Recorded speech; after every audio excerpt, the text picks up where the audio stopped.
So let's wait one more minute. I got high noon right on the dot. I'm going to wait another 60 seconds before we start. Guys, the way we're going to work this today is Jeff and I will be the only two yakking away. So if you've got a question or something that you want us to kind of chat about in terms of the one thing in your game that you think if you could get that thing organized, get that thing figured out, that you might start winning more tennis matches. Wow. So crazy. That's crazy talk. I know. I'm sorry, man. I'm sorry. I'm trying to keep it down a little bit. So the way to do that is in the chat box. And, if you, and again, it could be technique, it could be tactics, it could be physical, it could be mental. There could be a fifth category. Yeah. Could be, but we would call that ethereal. Oh, okay. Pete, positioning and doubles. Yeah. All right, it's a good one. Good one, Pete. Thanks for doing that. Kathy, court movement, anticipating the next shot. Oh, you guys want to dig into the really hard stuff. Gosh darn it, I was hoping for something simple. How do I get the double helix reverse pronation on my serve? Exactly. We probably won't be going there today. How do I get the lag and snap? How can the lag and snap help me win more matches? Well, I can tell you exactly how the lag and snap can help you. That's on the changeover. You lag and snap your racket in your opponent's kneecap. That's how you do that, okay? Yeah, I'm sorry, guys. Jeff has finally found his voice online, and it's happening. Okay, so look, we got 3 or 4 that we can start with here, and that's great. And we're gonna, our intention today is we're gonna go ahead and address each one of your questions. So, first of all, guys, thanks for hanging out with us today. Just a couple of kind of reminders of what we've got coming up is that tomorrow, this entire week, we've been talking about how to really start becoming a more prolific, consistent and confident shot maker, right? Where it's totally realistic that you ought to be able to make 4+ shots in a row, point after point after point. And not that we're turning ourselves into complete pushers. I mean, we're talking about high quality shots. And really the whole premise on this is that in terms of stroke technique, it's all about what can we do less of, right? What technique can we just strip away that we absolutely don't need? And in this day and age, with all the stuff we see in the tennis channel, in this day and age of all the stuff we see on YouTube, all the free stuff, and even the paid stuff, is all about adding more and more layers of stuff onto your already existing stroke technique. And it looks great when someone's underhand feeding you a ball, but in reality, once you start getting the points, whether it's singles and doubles, it just doesn't stay consistent. And so, like this morning, I was playing I was on the grass this morning about 8:30. My friend Owen, he and I go out a couple times a week, and we just play points, right? And today, there are a couple things I wanted to, and I'm glad that someone, I see who was it? Someone, I think it was Robin, talked about his service toss. Because all I did today is I worked on this one thing on my service toss, and it was an opportunity to start trying to get consistent with my first serve, not to try to bang it big and not have the return come back, but I was just looking for first serve consistency, and I'll get into that when we address Robin's question. But really, every shot in the game has got 3 principles that have got to happen. And I don't care if it's a serve, an overhead. I don't care if it's a drop shot. I don't care if it's a volley. I suppose a behind the back or the tweener. Yeah, I guess the 3 principles would requires posture. Probably still apply. And tomorrow, guys, we're gonna unveil what those 3 principles are. And this week we've been talking about the big thing, which is less stroke technique. And how you can accomplish that. And we've also talked about how to be more consistent without you having to be a tactical genius out there. I mean, if you listen, I think it was yesterday's podcast episode. I was talking about how I sort of for a while felt that, well, I can't hit the same ball to the same spot of the court because the guy is going to know it's coming. And so I would try this goofy stuff. Well, I'll hit one there. I'll hit one over here. And I think we brought up the example of Agassi. Brad Gilbert started coaching him and said, Andre, just hit the same thing cross court over there because you can do that without ever missing. And it's a high quality shot, but it's not a winner. The guy's going to be able to go over there and touch it. Force that guy to look for the exit first. Yeah. I think Gilbert called it meat and potatoes. Yeah, cool. He called it meat and potatoes, man. Then that doesn't mean it's like you said, it's not a low quality, it's not a push, it's not a shove. It's your, like, where is that balance point in the volume control of your shot making? Where's the one that you can hit all day long and hit your target and actually hit it with some authority over and over and over again? That's right. And authority, I think we got to be careful with the words like authority and aggressive and this kind of stuff, where it sort of conjures up these thoughts of, I'm going to ding this thing. I'm going to really give this thing a ride. And there's a good chance that if I do ding it, it might not come back. Or if it does come back, it's going to be a fat sitter. And so I want to get back to what I was talking about with Owen today. Owen's a good player. I mean, he can play at a high 4-5 level sometimes. But he can find the bottom down here. And we actually talked a lot today about skill level range in our practice thing. We'd, change sides. I mean, one guy would serve for, maybe 10 or 12 minutes, and then we'd change sides, get a drink, and the other guy would, serve for 10 or 12 minutes. But he would go through spurts today, Jeff, where, man, he could not miss a ball for like 4 or 5 points. Right. And then all of a sudden he started to go into this mindset of, well, wait a minute. Maybe I can take this bad boy up a little bit here. Right. And as soon as he started doing that, he then found the bottom skill level range he's got, which is going from a high 4-5 down to maybe a low 4-0. Right. Where it's just like bonehead mistakes where just absolutely trying to do too much. So we talked a lot about skill level range. I think a lot of players think that, well, this is the difference, my good stuff and my not great stuff. How can I raise the whole thing up? And it don't work that way. It doesn't work that way. You've got to start with the meat and potatoes, the journeyman stuff, and bring the bottom of that up first. And a lot of guys go, well, come on, man, that's give me the advanced stuff. Right. Mr. Stowe, can I have the advanced stuff now? Yeah, it's right there through the gate. See you later, never come back. So you'll feel the advanced stuff coming right now, right about there. That's right. There it comes. So anyway, I just want to, it's a little bit off topic today, but I just want you guys to continue to trust that confidence in this game is built when you have a very small skill level range. We're not talking about taking the good stuff down here. And, we're just slowly working on, as I told Owen today, it's all about do less stupid stuff, Right. And he kind of went, yeah, you're right. I gotta stop going for that big thing over there. And really it's, actually afterwards, I sat down with a really good friend of mine, a guy, David Lee, who's a member here. I don't know, David's like 6'8" or 6'9", used to play, he played in the NBA for a little bit.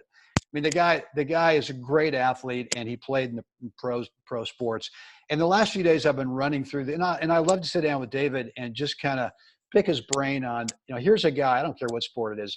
He played at the top, right? Played in the show. And I'm going, David, so what do you think about this thing about just tennis, a winning formula is be less stupid out there. And he said, that's it. He said, the really good players just don't make any bonehead mistakes. They know when they have a true offensive opportunity. They know when they have a neutral opportunity, which is to just maybe go play the same shot over there again. And they know when it's a defensive situation, and they don't do something stupid from there. Right. And so anyway. Totally. I sit down with David a couple days a week, and out there in That's the grass awesome. courts, and it's just great. It's just great.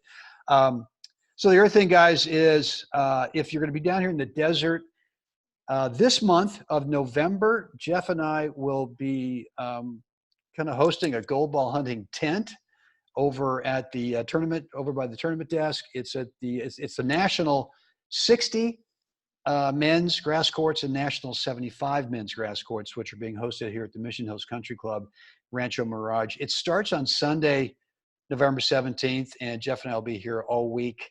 That week it goes for, I think, six or 7 days. So look, if you're in the desert, you want to see some unbelievably great tennis, come by. If you are thinking about, God, I want to start playing these tournaments, and you haven't entered, okay. But if you're in the desert, come by and go, you know what? I might be able to hang with that guy over there. Right. And what you're going to find is, yes, that's true. You could. So again, as I sort of teed up the email today, which was, who's today's, live my Q&A session for tournament players, league players who really want to get better and maybe move up that next rating label, and anyone who else is just, flat out, I got to be able to start winning more matches. Well, so you're in the right spot. And we'd love to have you sort of, if you can, start thinking about playing some tournaments, because that's where the learning really, really happens. That's where the magic happens, baby. That's where the magic happens. So I want to share a little bit. My this morning I went out. I'm down here in Modesto right now, and was out hitting with Mark Weir, the director of tennis here at Del Rio, and just a phenomenal, just classic, strokes. Mark, Brent, and just one of the great all-time slice backhands out there. The guy can carve a backhand slice. And so we went for an hour, games up to 7, and we just got into some great slice wars. And I'm just starting to hit again and starting to feel again. So I just I got greedy too many times and overcooked my backhand. Wanting to do every time with the thought in my head, just kind of unintentionally, just like, when I want to go hit, over the ball on my backhand, I'm like, I want to inflict some pain, but I want to inflict too much pain. So this morning I found myself in this weird mental battle until finally I settled in and just went, I can hit it at the same pace as the slice. The ball's just reacting differently off the court. So that's okay. I'm just going to work his strike zone. So once I kind of settled back down to that, literally one of the games to 7, I made 7 little bonehead, hit the ball out 7 times, and it's like, Jeff, what are you thinking, knucklehead? What do you say? And so, I had to corral myself and just get back to it. And so, Jeff, your slice backhand's actually pretty good too. And so we just got into the war, and then I just started to work the ball. I'm going to hit it there. And then when the right ball came in, I hit the carve, the inside out carve, into the middle of the deuce court, not at to the edge, middle of the deuce court. And I just needed him to have to take the ball low off his forehand to bring it up to me a little bit. And then I was able to take a slice approach, knife it down into the backhand, into the middle ad court, and just start to work the ball a little bit without overcooking and without overthinking the whole process. And so it is exactly what we're talking about here. I was just like going through it today and having to work it out as I'm on the approach, I'm on the road to the Wilson and working it all out. It just felt great to be out there. Just totally drenched and just, working it out, not overcooking it, but finally settling down into this great place. And then I just started to tick off points, and, that's cool. It's fun. That's cool. So anyway, I just wanted to share that even for for the likes of me, it all the same temptations are there to do something too much, to edge the line a little bit, and it's all there. And so I'm not immune. You're not immune. No one's immune. We all have to work out the details of it and get comfortable with the fact that yes, it's okay if that guy hits the ball. And he's not magic either. He has to hit the ball in the court, and we're gonna have to work this out. That guy's a human being over there, huh? Amazingly so. Wow. So anyway, so Well, that's good. Well, that's good. And well, I'm glad you're, speaking of the road to the Wilson, that's another tournament which is also here in the desert in January, like the third week in January. We'll also have the Global Hunting Tent there as well. That one's over at the Shadow Mountain Club over in Palm Desert, which will be the last tournament of 4, which are hosted here in the desert in January. And if you guys are around then, would love to have you come by and say hi and just check in with us. We'd love to know how you're doing. Jeff, let's kind of dig into some stuff here, right? Yep. So first question there was positioning in doubles by Pete. Yeah. Well, that's a big time open-ended question. Right. Have you got the next 6 hours, guys? Because, but no, seriously, court positioning in doubles is kind of like the holy grail in terms of what good doubles players do, because they know where to be at the right time, which does a couple things for you. Number one, it makes stroke technique. Well, first of all, it makes shot choice a no-brainer. And it makes stroke technique so much easier because you need to do less because shot choice is a no-brainer. And so every shot in the game for me, obviously in singles to 2, but in doubles, it's a two-part question in my mind. Where do I want the ball to land over there? And where do I want to move to next, which will put me in a better court position? And, again, whether it's an offensive opportunity or neutral or it's defensive, I still have to ask myself those 2 questions. Right. Sometimes we get an offensive opportunity, Jeff, and we just decide I'm going to go ahead and to take advantage of it. I kind of have to take myself out of a good high percentage court position to do damage. And the risk there is that if it comes back, I might be in trouble. I could be in trouble. So even if it looks like a fat sitter, I still think of, well, I've got to hit it in a way where it's not so committed to just, doing a triple flip off the board to where if I need to, I could recover back to a decent position. Right. And I don't really know how to answer this question, positioning in doubles, other than I can give you a generic philosophical question. Pete, if you want to type in something, maybe more of a specific situation that we could dig into. I think part of it too is understand the geometry of the court. That when you're in doubles, that are you being responsible for the geometry that you're standing in, and what's being created when the ball lands somewhere across the net from you? Do you understand the geometry that's available to your opponent? Because that's part of understanding where should I go next. Because that can change your world like overnight. Understanding where to go stand, and it's not just tennis theory. I'm supposed to hit my first serve. I'm supposed to crash the nets. I'm supposed to do this. I'm supposed to do that. But a lot of times, what gets lost in translation is are you aware of how much pain you've inflicted or lack thereof?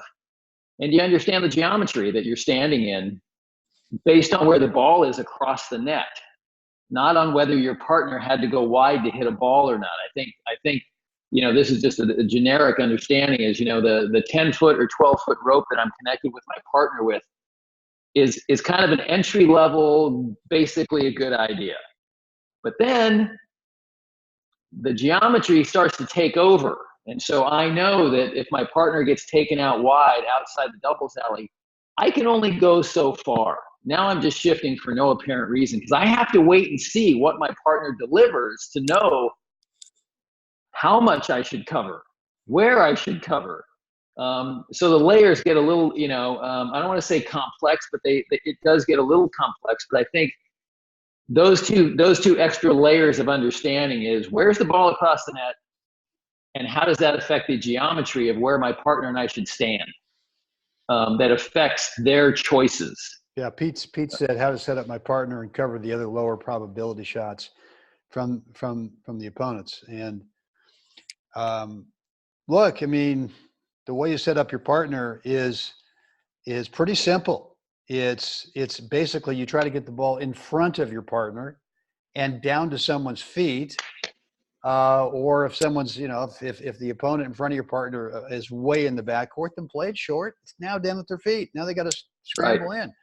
But that's how you set up your partner. And if your partner gets pulled out of position to take, have to play a shot, then just like Jeff said, you got to figure out, well, where do I have to move to next based on my partner's skill level, based on my opponent's skill levels, and based on where they are in the court. And now I can see that, you know what, this guy doesn't really have the knife over here with the backhand to be able to, where now I could just stay here because I'm going to trust he's going to put the ball back in front of me now. And so, look, I mean, I'll tell you the best way is, get the camera up on the fence and shoot 4 games. You guys serve twice and you guys return twice and send us the video. And then we can really dig in from there. In fact, I'm going to put in a link. I think that link right there, guys, is to get you, if you want to do a free coaching call with us, 15-minute free coaching call, just go ahead and click that link. And you can pick a date and time to do that. Next so up. This also kind of dovetails into, Kathy says court movement, anticipating next shot. I don't know if you're asking singles or doubles, but understanding that you can't cover the whole court. So when you start to, construct a point, understanding which piece of court that you should just not even worry about. And if they manage to hit a ball there, can you tell the difference between they meant it, they got ahead of the shot a little bit and it turned out to be just a lucky break. They did it and it was great. Did you hear that it was slightly shanked? And I mean, all those things play into it. And like, should I worry about that or not? And the big Kathy says that she's a singles player, and anticipation is really, there's no formula. Well, if I hit the ball there and I'm on this part of the court here, you can start to come up with some probabilities, but the probabilities are dependent on on the skill level of your opponent. And so, look, every opponent is unique, right? And you're not going to really know, especially if it's someone you've never played against before. Just like Jeff said, you're not going to know. Oh my gosh, she hit that up the line.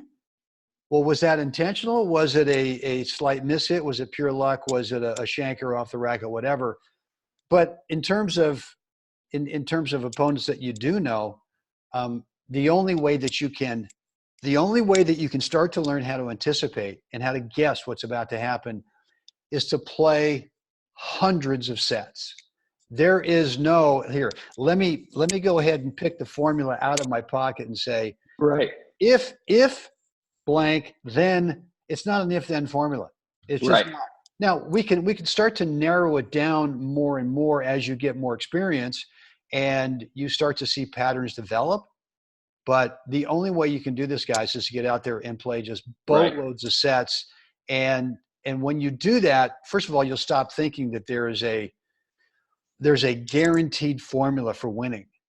Right. Because no one's got that. I'm supposed there's some guys out there trying to sell that one. I love that. Right. Yeah. There's another aspect to it too, that is when you're playing your sets and as Kathy just said, it's experience. That's right. When you're doing it though, you have to make a decision. You have to make a choice after you've hit your ball. Where should I go stand? And make a choice and go stand there. Now you're going to get real feedback. You're going to get real data that you can process. I find a lot of players, because they're not sure, they hit the appropriate shot, but then they kind of hang to wait to see what happens. And when you do that, you have no working data now, whether you were or would have been in the right place, because where you're standing does not give you the proper perspective on what the result might have been. Yeah. And so it's really important too that when you do this, you must make a choice about where am I going to go stand after I execute this shot. Go stand there. And then you do it again on the next ball. Go stand to where you think the next place should be. And Right. start, now you're going to be able to filter through the data process and kind of go, oh, against this person, I should hang back a little bit. Against this person, I should take an extra step forward. I mean, so it's the nuance of Well, look, making choices and then I filtering it. had I had an example this morning with Owen where he was serving in the deuce court, and he served a really good serve down the tee. And I mean, it's all I could do to get over there and stretch out. And I just figured, look, my only chance here is that he's not going to react. He's not going to anticipate that I can't do much out here, and then he's going to sort of, yeah, baby, big serve down the tee. And I'm going to go ahead and try to see if I can't play just a little dropper off this. Right. And I did. And it was a winner. And he's going, oh man, come on. I said, Owen, what do you think I'm going to do? You've hit a really good serve that stretched me out. What do you think's coming back? And he goes, well, probably, I said, worst case, I'll float something back. I'm recovering, and you could be coming in anyway, and just play an approach volley. And I think that's exactly what you're saying. Is we hit. What was your couple of weeks you came up with some term, hit and watch, or hit and hit and hope, hit and watch. I think it wasn't hope. It was just kind of hit and just watch to see what happens next, rather than you've got your guy, your gal stretched out. What can they do with stroke technique if they're stretched out? Not very much. What if you serve to the body, or what if you approach to the body and you tie them up here, right? What can they do with that? They can't do much. So think about, well, then if they can't do much, probably going to be a weak shot, and you can start to look to move in and right. The other part of that too is when you do go to the next appropriate spot, you are putting the final layer of pressure that is in concert with the ball you just hit. So without going to the next spot, you really you can't realize how much pressure your last shot just created, because you positioning is that final layer of pressure where they might squeeze the racket at just a little tighter. They want to make their cross-court roller a little better. And then all of a sudden you find out, God, he hit that cross-court roller absolutely perfect. Unfortunately, it was a half an inch wide. I will do that all day long and not fear that this guy is all of a sudden just going to, start, even if he makes one, okay, let's try it again. Oh, he missed that one. Now it's 50-50. Yeah. Let's try it again. Oh, he missed that one too. He hit it really well, but it didn't go in. So I know me moving to that next place is adding that last layer that's creating the difficulties for him, that now he's got to do something just a little more than he was hoping he had to. And if I can get a player in that place mentally, it's such a fun place to get them into, because then you really start to feel like, and you're not really hitting great, it's not like you're hitting ESPN highlight winners. You're just creating this room, this court full of pressure, and they kind of not necessarily know what's going on, because it's not like you're just dinging winners. Yeah. You're asking them to perform. So, well, it does get back to the formula, which is shot choice and where to move to next. So anticipation, Jeff mentioned this maybe a minute ago or so, is that most of the time when you hit a good shot is that you should move somewhere else differently than where you are right now. Right. I mean, sometimes you hit a shot and you go, oh, well, maybe I better hold my position here because whatever. So Kathy, I would tell you, start thinking in those terms right there. Is anticipation is really about where do you want to move to next? And the only way that you can get that is through a boatload of sets. Let's go to Robin's service toss. Used to be reliable, then left me when I tried to extend. I'm not sure what extend means. So left for arm. me today, he says try to extend left arm. Okay, the tossing arm. So that was what I worked on today. I when I went out and played Owen, every time I was serving, all I thought about was I wanted to make sure that I finished the tossing motion. And if you think about that, the finished position of the tossing motion is the setup position to swing from. And the ball actually leaves your hand at about head high, maybe the Right. top of your head when you're tossing. And a lot of players just stop there and sort of bend the elbow, kind of bend the elbow. And you might get the toss exactly where you want it, but it doesn't put you into the ideal swing setup position for your serve. So what I felt today, Jeff, was as the ball left my hand, I wanted to make sure that whatever tempo the upward arm was going in, I didn't break the tempo. And I just kept it going and kept feeling where's the finish that I want to get into on Right. that tossing motion. And all I tell myself is, I'm not super specific about, well, where do I want it exactly? I just know that I want my toss somewhere in front of me, and I want to finish the tossing motion. And if I do those two things, it ends up being in the right spot. And Right. so I would tell you guys, if you're having problems with toss placement, or if you're not getting the kind of swing speed that you want to create power and spin, then you need to really focus on finishing your tossing motion after the ball has left your hand. And for me, I just love feeling that. It gives me so much confidence, where I feel the tempo of the arms coming up, and the ball leaves, and the tempo of whatever that Right. arm lifting speed is, it doesn't change. It's not like, Right. I got to snap it up there. So Right. that'd be my answer to that. I've had some success with students too, um, integrating the thought process that the toss is not something separate from my serve. Sometimes too, the focus becomes on the toss, and it becomes this thing that the player is trying to do. And like you said, no, it's can I get from my start into my hitting position in one move?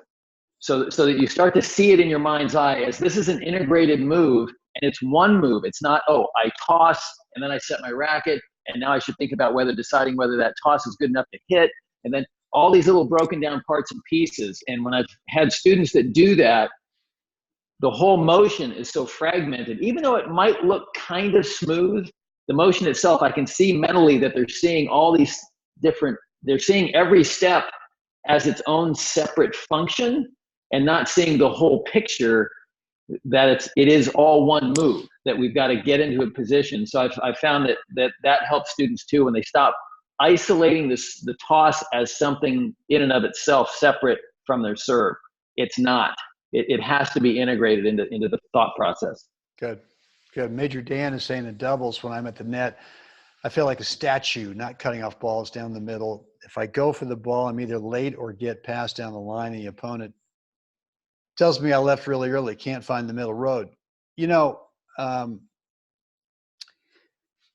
what I found, Mark, has really helped me, especially against unknown opponents, is I throw in a fake poach for the first game or two until I really start to go to school on this opponent, on this returner, and start to feel what they can or cannot do. That starts to help me with the timing. Like if I am going to go, well, now I got a little intel on this thing. And so what the fake poach does for me is a couple things. Number one is it gets my feet moving on every time my partner's serving, or every time my partner's returning. I'm always moving, always. Yeah. And my thing is, I tell everyone, if you don't poach, you got to fake. You have to throw some movement in there, because if the ball does go in the middle, if you're a statue to start, you're going to be slow to reacting. Even if you fake and you come back, the ball's in the middle, even if it's a super early fake, you can start to fake yesterday and come back today, and now all of a sudden you're just kind of activated, right? The guy sees that it's a fake. It doesn't matter. You don't have to be the Houdini out there, or Mr. False Advertising. But eventually what's going to happen is you're now going to be able to start to time the fake poach so that you are a visual distraction to that returner. and you might get an error out of that return because they're not sure if you're going or not. Right. Or it may slow their swing down just enough to where now your serving partner who's coming has a much easier ball to handle. And that's part of your job as a server's partner is to Right. help out. Not that you have to intercept and boom and win points outright because you risk the big move out in the middle. Phew, okay, at least the ball's on my racket. Oh crap, I just buried it in the bottom of the net. And then you think, well, I'm not ever doing that again. Right. And then you become a statue. And it's kind of like you go, man, please don't hit the ball anywhere near me. I don't want, I just don't want Right. to deal with that. So, and then the other reality, Mark, is that once you go to school in this guy, and you may have got this guy completely nailed. And the next thing you know is you time the fake perfectly and you actually come back and then you decide to go. And you know what? The guy just totally guessed. It was like a random guess. It was like the guy's playing the, some kind of lottery. He just, Right. this is the time that Mark's going to go. I'm going Yeah. up the line. And he does it. Okay. 1 point. Right. 1 point. And I'll tell you what happens with me, Jeff, is that every time a guy does burn me up the line, you know what? I want him thinking that the next time I get in front of him, that he's thinking, oh, well, Brent won't do that again because at least, because now the cross court thing's open. So I'll throw in a big fake early. I'll come back and boom, I'm gone. And Yeah. it is sayonara. Right there. So that's the thing is you got to really establish a fake poach, and the technique of the fake poach, I think gets butchered a lot where players think, well, I've got to actually twinkle toe my way actually away from the position I'm in and kind of get towards the middle and then twinkle toe my way back, as opposed to just one quick jab step with the foot that's closest to the middle. Just do one. You can leave your other foot where you are. It's not like you're getting yourself out of position. Right. You're getting your feet moving, or you're getting that foot moving, and you're creating a visual distraction. I'm super passionate about this thing, about people going, I just don't want to risk moving out in the middle. And I say, well, I don't Right. either. I don't want to risk moving out in the middle, but I can lower that risk by really going to school with this guy with a ton of fake poaches and then starting to realize now I'm starting to read what's the timing. Right. And I think it's a little bit of a kind of a lost art, understanding. As a net player, I love how much can I influence this point without touching the ball? How much can I influence these guys across the net without touching the ball? So I see where my partner has hit a ball. My job right now isn't to poach. My job right now, based on what my partner just did and where that guy is, my job is actually to help corral the ball and get this guy to hit the ball back to my partner. Not to me, not to set me up, because I know my partner's positioning. Yeah. I know where he's supposed to be, and I'm trusting that he's going there. And I know this guy is just going to lay it up for him perfect. If I do my job and go stand and create a presence, he doesn't want to bring it to me. I'm okay with that. Go ahead, bring it to my partner, because this is what the whole thing is about. So I love that opportunity to because it's fun. I find it just so satisfying to well I think the other and know the guy just jacked the ball because I just made a move and he just gave it up, well, look, I think the other lost art of it too is that poaching or deploying a fake or a fake and a go. I mean, there's so many different moves that you could throw at somebody, but it's just not off the return. I mean, how many times, Jeff, have you you throw in a fake poach off the return goes back to your partner, and now all of a sudden, the returner's getting a second ball, and now you're going with a big fake again, and the guy just, it's just shankopotamus. Yeah. And you haven't done anything other than just really messed up the visual landscape. Right. Yeah, you just dirtied up the landscape. So I don't want you guys to think that okay, well, look, I survived the return fake poach and I didn't get burned up the line, or I didn't have to, ball close to me, and now I get to kind of just go small again. And no, man, I mean, your job could be you could be faking on every ball that returner has throughout the point. I mean, it could be 4 or Right. 5 balls, and Right. so that's where it gets fun. So, all right, so let's move to the All next right. Let's one. see. Robin's headed out to go practice his toss now. Good. All right, Okay. outstanding. What we got? Dave says it seems that serve and volley, 2 up at the net, is still the higher level style at the advanced recreational level, not the pros. Is this what you see in the age 50 to 70 tournaments? Yeah. I mean, what I see in all age group tennis is guys and gals trying to eventually get up and join their partner. Yeah. And now look, I mean, as we get older, it gets a little trickier because, we're not as agile. We're not as quick Right. to be able to cover over our partner. Our partner can't cover the lob as deep a lob as they used to. Hello. So what's up, Nick? I hope he sold some insurance today. Working again? God, what are you guys doing? This is the great Mark Let's see Nicholson. my collared shirt this time. Oh my God! Look at him. Yeah. Now, way to go, Jeff. That's great, man. That's Hey, right. There we go. That's Everybody, great. that was Mark Nicholson. Yeah. It's the Modesto fraternity. Yeah. Anyway, so where was I? I was talking about. We were talking about the yeah. style, whether getting to the net in the yeah. I mean, look, I'm trying to. I'm in the Totally. 70. I'm in the 72s next year, so I'm trying to. I mean, I serve volley every first and second serve Right. I mean, sometimes like yesterday we played a couple of young bucks, a couple of teaching pros here, and one guy especially just had a monster return, right? Didn't matter how well I served it. The guy's like 41 and just he's going, whoa, this looks fun. And he's just ripping balls, right? So the first couple of service games, I said, well, look, I better come in and put the brakes on and let his dipper get down and kind of bounce up. Now I could actually do something with it. Right. But I'm still trying to come in behind that. I'm not staying back. And Right. a little bit tougher on returns, right? I mean, but I just feel like I'm still quick enough at my age that I can cover over my partner, right? I can do that. Now, look, some guys don't have that luxury, right? They just or they've got a partner that can only cover just a tiny bit of the court. Well, then maybe it's a different strategy then, right? Maybe it's better. It's better if it's one up, one back, because one player's maybe better at the baseline in terms of the groundies. Then you can set up a deal with that player.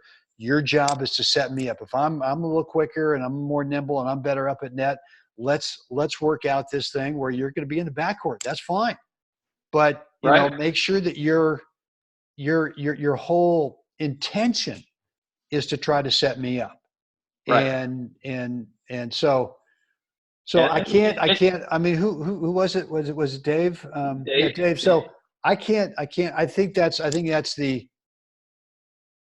if you look at the guys who are winning the gold balls, well, I know if you look at the guys who are winning the gold balls, that's what's happening.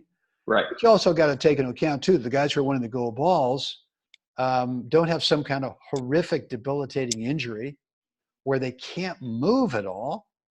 Right. So maybe that gets into, yeah. I mean, if you if you didn't play linebacker for the Packers in the 60s or 70s, and you got a knee that's actually not a knee anymore. Thanks, Vince Lombardi. Thank you for turning me to. Well, sometimes you have to modify in your match too. So things happen. I know that playing the semifinals in the Pacific Southwest in Newport Beach back in 2013, I think, 2012. Anyway, and in the quarters, third game in, I pull my calf hitting a serve, the classic tennis calf muscle, right? That one, which feels like someone hits you in the calf with a baseball bat when it goes. And it was, I think, 40 love. I'm serving, boom. And the thing is, it was late afternoon. It was kind of a muggy day. sweating. It wasn't like I was tight. I mean, it was just, you know, so I hit the serve and bang, there it is. I'm spinning around looking for the ball that hit me in the calf. I had no idea whether the guy hit the return back or not. Luckily he didn't. So we won the game. We're up 3-love. We have a break. And I walk very carefully over the bench and tell John that I'm not sure I can play. And so anyway, I got some help with a wrap and everything for my calf. And so we lose the next 2 games. They figure out that I can't move now. John and I make a modification and say, okay, listen, wherever I'm at, that's where I'm going to play the rest of the point from. So if I'm back at the baseline, I'm just going to do my best to wail on forehands. And if I'm at the net, that's where I'm staying, and you're going to have to cover the lob over my head. So once we made that distinction, I knew my role, he knew my role very well, and we ended up recovering and actually winning that match, I think, like 4-2, yeah. 4-3. And so to your point, Dave, it's not this, you know, cut in stone formula. You can do it at any, you know, at any level of the game. But would I have rather been able just to continue serving and volleying and coming in and just crack the first one back at the guy and call it good? Without a doubt. Sure. Yeah. Yeah. You know, but sometimes you gotta modify and you know. Well, look, and it's pretty common. I think we start looking down at you know, players who are dealing with, you know, 3-0, 3-5 stuff, and even at the 4-0 level. I mean, there are a lot of reasons why someone can't move well, right? And there are a lot of reasons too why, you know, some players just don't like being up at net. They just don't like it. So why would you take that player if it's your partner and say, look, everyone else is too up at net, so you know you got to get up there. Well, you're just, you know, you're kind of putting your partner in it's kind of a miserable position. So re-strategize, and if that player wants to stay back, God, they may be so good from the baseline that you guys are. I mean, they're making you look good all day long.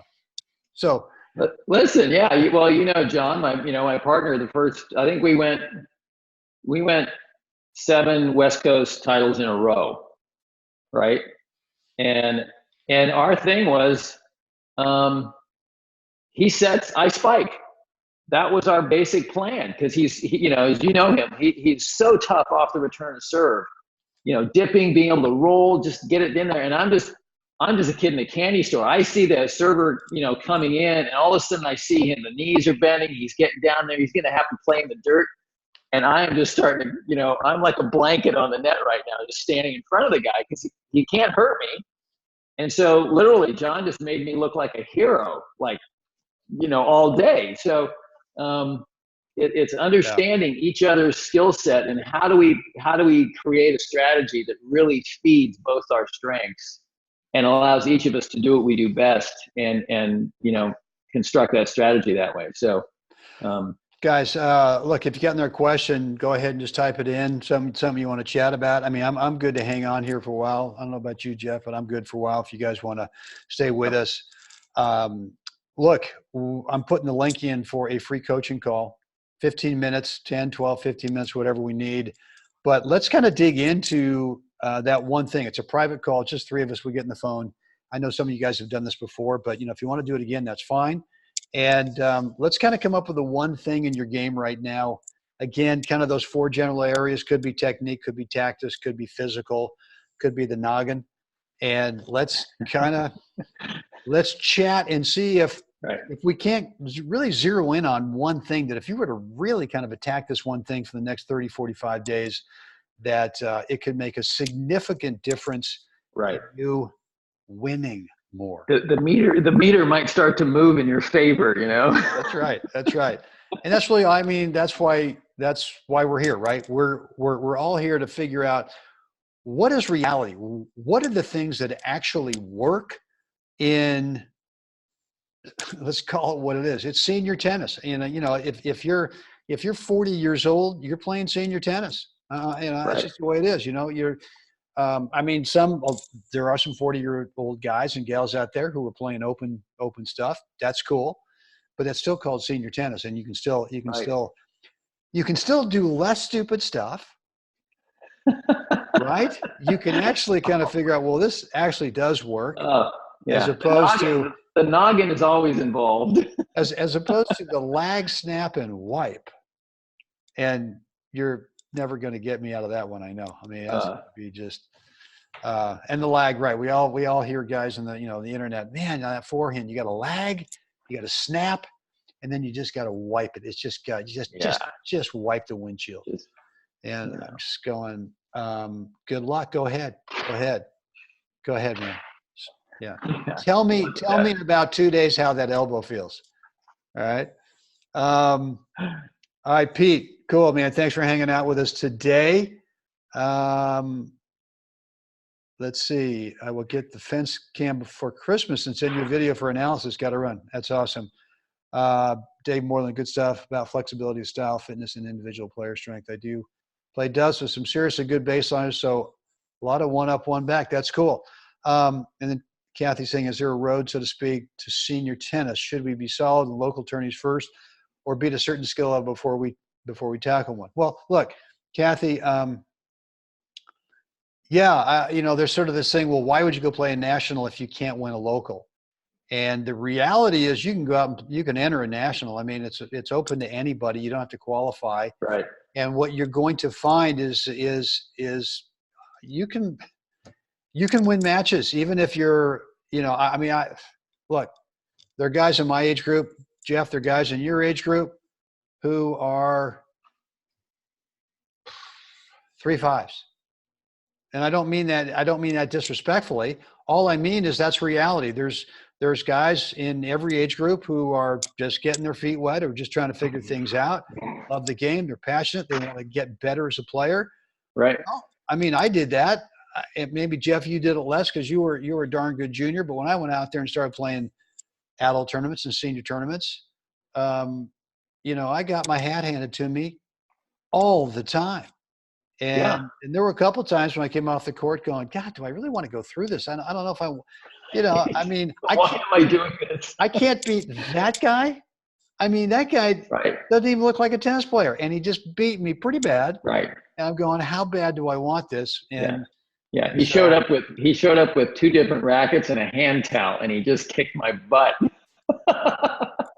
and a shirt that had about 17 holes in it, and a pair of gym shorts back from. It looks like he just finished gardening. Yeah, and gosh darn it, he won yet. I mean, and then the guy goes out and wins the next day, and now he's in the quarters, and I'm going, what? How can I not be one of these guys? So, Kathy, no, I would encourage you to get into as many tournaments as you possibly can, whether local or regional or national. So she says, is getting spanked counterproductive to your growth, or is it the necessary pain needed to improve? Yes. Yeah. Well, look, I mean, it's all mindset. It just all depends on how you want to react. And getting spanked, I mean, look, I can play out of my mind, and the score is not indicative, right? I can either beat someone, or I should say, I can play really well, and I could lose 2-2 and realize that, is that a spanking? Well, no. I mean, I can come away with all kinds of epiphanies. Right. It's all mindset. Look, Kathy, I mean, look, why don't you jump on a coaching call with us? Because it sounds like you're kind of ready to kind of dip the toe in the water and go, oh God, that's kind of cold over there. Okay. Not sure I want to do that. I'll share this story too. And I think it was 2016, playing the Wilson at Mission Hills, and my first round match was Chris Dunk. A guy named Mike from what? Oh, I thought you were going to talk about the Chris Dunk deal. No, that was 2012, I think. No, I played this guy Mike, and he was from Canada, and a lefty, wicked kind of Rafa forehand. And occasionally it was dangerous, right? I couldn't base sloppy against this guy, but I was looking at the draw, and I understood where I wanted to be in the draw because of who was in my quarter and the whole thing. So I'm mapping this whole thing out, not assuming I'm going to win, but I know that on the road to that match, to getting to that player, I need to set the tone for myself. So I take this completely seriously. This guy was probably a 4-0 and at times a high 3-5 during the match, right?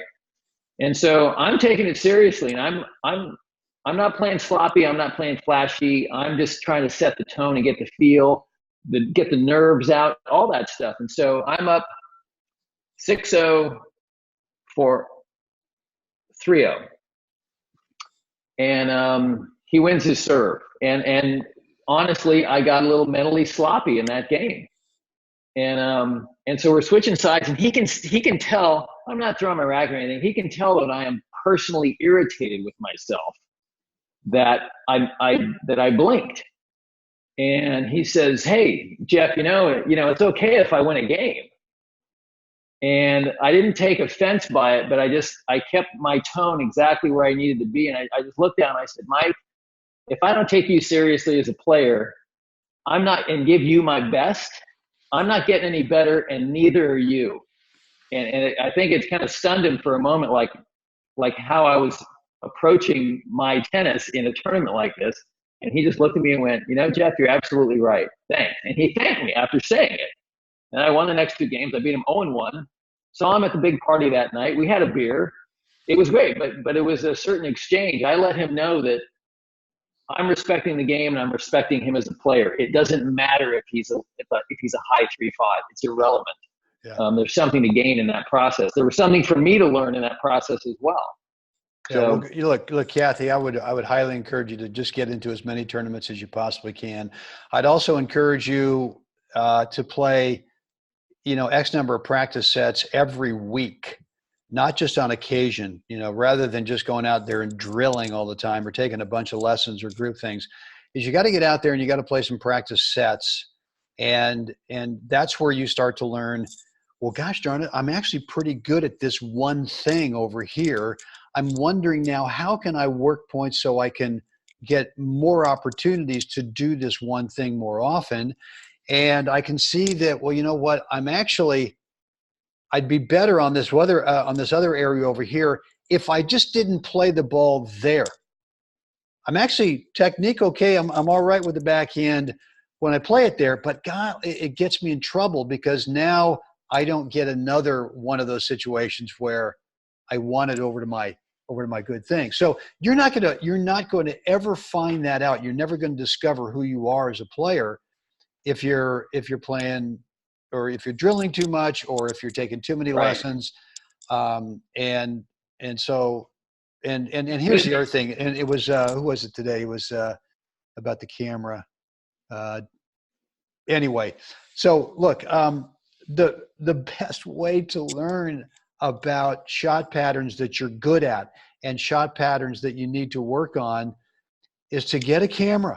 Get one of these, you can go fancy with a GoPro. You can get the one called the Movie, MUVI. In fact, I'm going to put something here that will take you to mytennistools.com.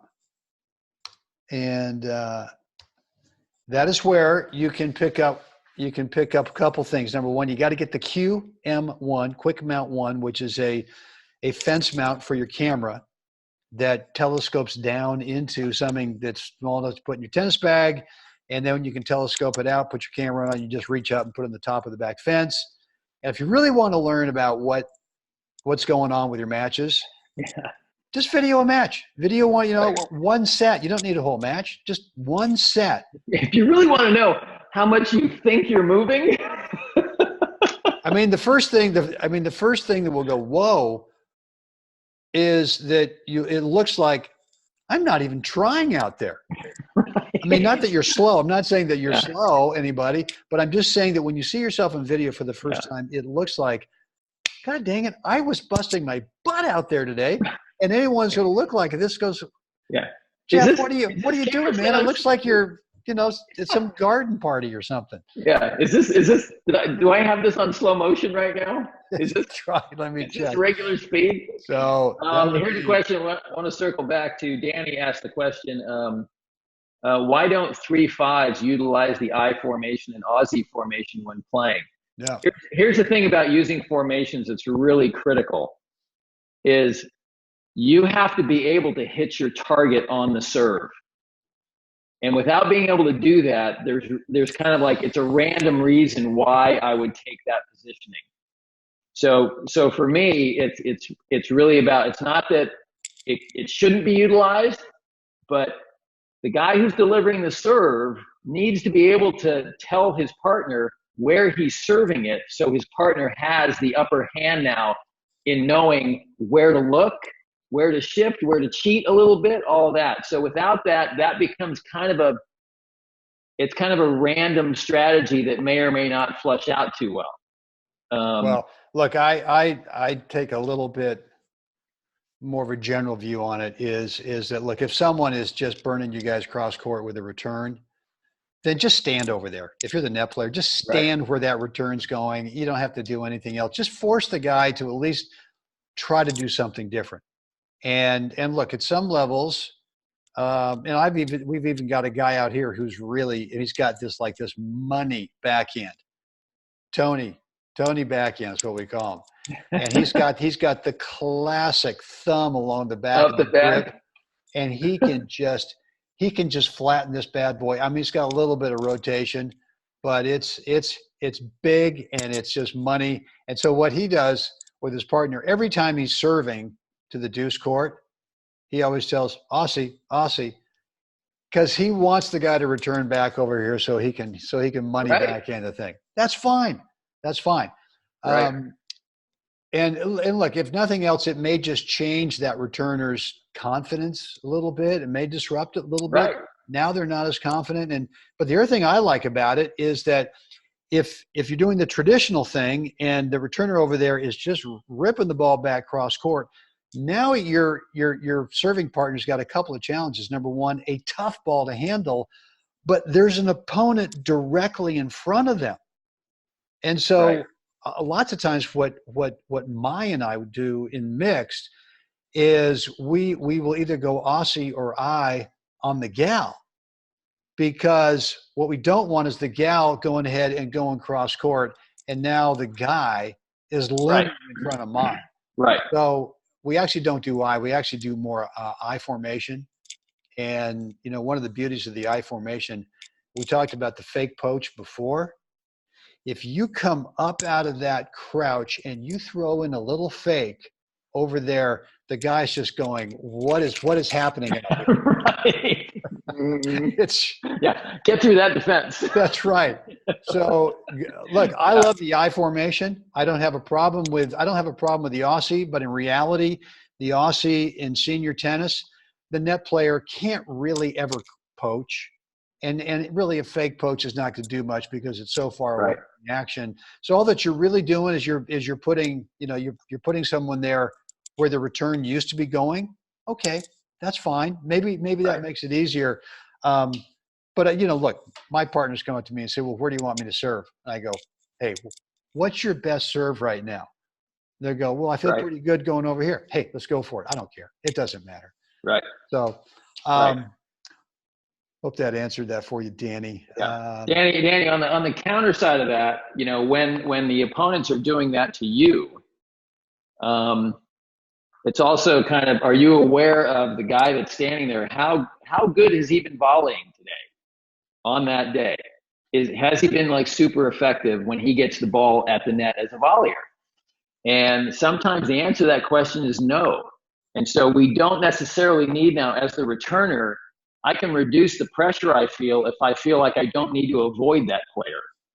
And in fact, I will sometimes, as a counter measure, intentionally take the ball straight up the center of the court at the guy, because he may not be expecting that. I'm not hitting it there because I can't go anyplace else. I'm intentionally going there. And then I'm looking for something that he's going to give me something better to look at on the next ball. So sometimes that can be, I've had that strategy work very well for me in those type situations where they're doing it, where it's 30-all, they think I want to throw in a move on me. And, to get to that 40-30 point, to, get to that game point and have it kind of backfire on them. Because I'll just tell my partner and say, listen, I'm taking this ball up the heart. I'm going right through him. And then my partner now is tuned in too to that. And so we're kind of on high alert, and let's Well, look, you're let's talking tangle, you know? about top shelf 5 tennis. Yeah. And I'm not sure, sure it totally works for the rest of us. Listen, guys, we're gonna kind of I think we're gonna wind this down. What I would love for you guys to do, please take 1 more minute, 2 minutes, and shoot us an email. You can either go to I'll just let us know at goldballhunting.com, or you can go to Brent at webtennis.com. Let me make sure I got this in there right. Let us know at goldballhunting.com. Would really love to. Okay, would really love to hear from you guys. What you thought about this coaching session today? If it helped, and you want to see more of these, let us know. If we completely stunk up the joint, let us know that too. And we won't do this anymore, right? But it's kind of like tennis. We want to find our sweet spot that we're good at, and we just want to do a lot more of it, and try to help you guys as much as we possibly can win more. Win. Yes. I know we're kind of greedy. I want to win. All right, guys, that's it. Anything else? I'll stay on from there a minute or two. If someone's got a last second kind of burning, oh, I forgot type of deal. Yeah. But if not, yeah, either Brent at webtennis.com or let us know at goldballhunting.com. Give us some feedback. Let us know what's on your mind. And as always, get out there today. Help someone else have a spectacular day. Jeff, thanks for hanging out with us today. Really, really appreciate it. You're welcome. It was fun. All right, guys. Talk to you guys later.